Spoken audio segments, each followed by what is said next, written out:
Now let's talk about the theory created by Vygotsky called social constructivism. This theory states that learning occurs as a result of social interaction with others and interactions with the sign system, that is, one's oral and printed language. Vygotsky believed that through scaffolding, that is, the assistance from adults or other peers, students are able to experience and internalize higher order thinking within their zone of proximal development.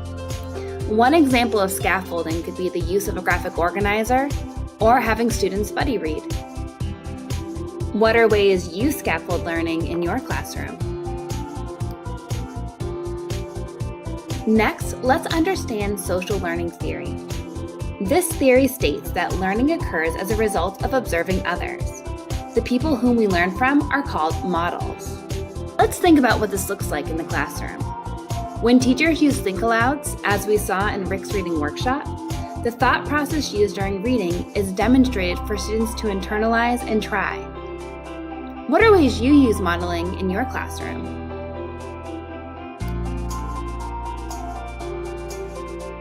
Now let's turn our attention to the critical literacy theory. This theory states that literacy and literacy instruction are powerful vehicles to amend social inequalities. It challenges the idea that education is a neutral process. It promotes learners to reflect and take action on what they've read. While reading, students recognize an author's purpose and their position in writing a text.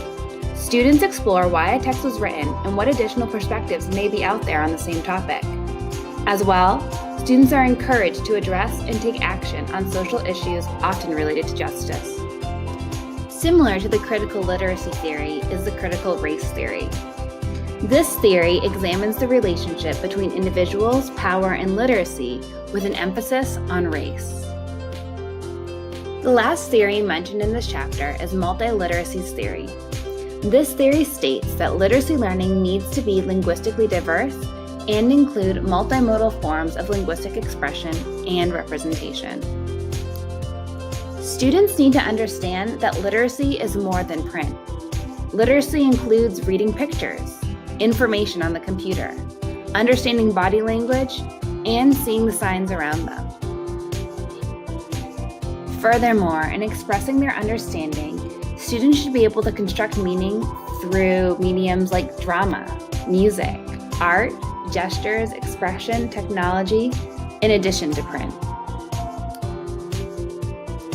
These were the 7 theories mentioned in this chapter on social learning lenses.